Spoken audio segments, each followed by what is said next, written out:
Hello guys, ito ulit ako,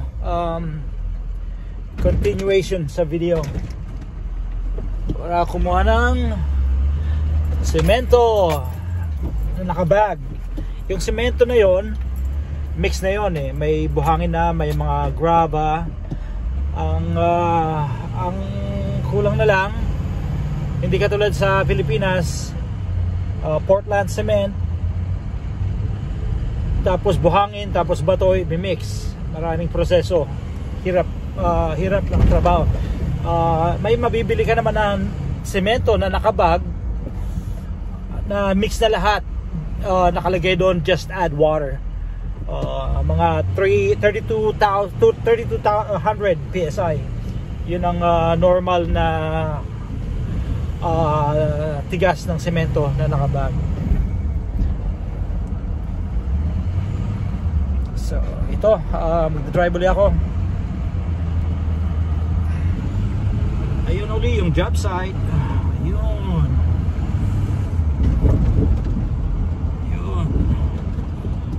Yun yung mga tropa nagtatrabaho doon sa may mga machine.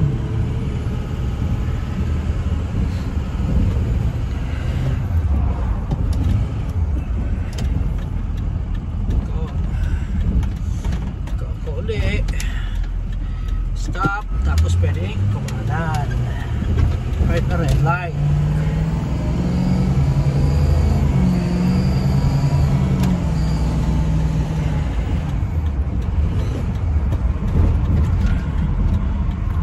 Yun ang pupuntang LA. Dito naman sa south, pupuntang Mexico, Tijuana.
Ito naman ang lugar ko na nasa Chula Vista, dito San Diego. Chula Vista nga lang ang lugar, pangalan ng lugar.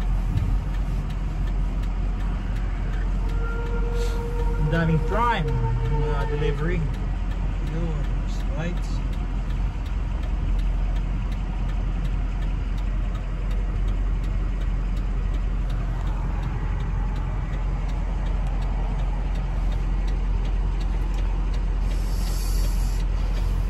Malamigang simoy ng hangin, ang saya ng bawat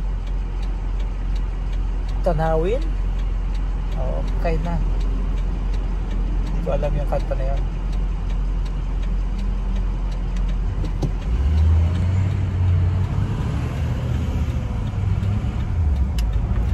Boom!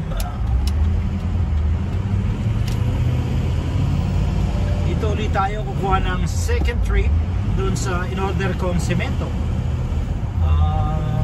na bags.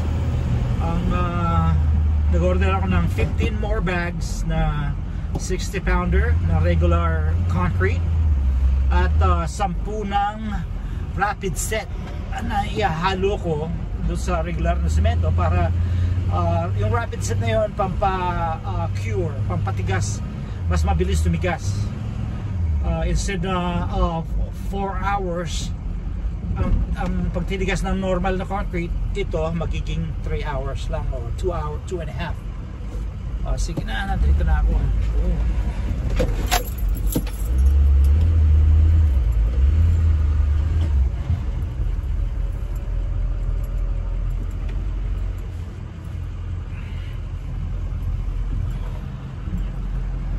Okay. Dito muna uli. Babus.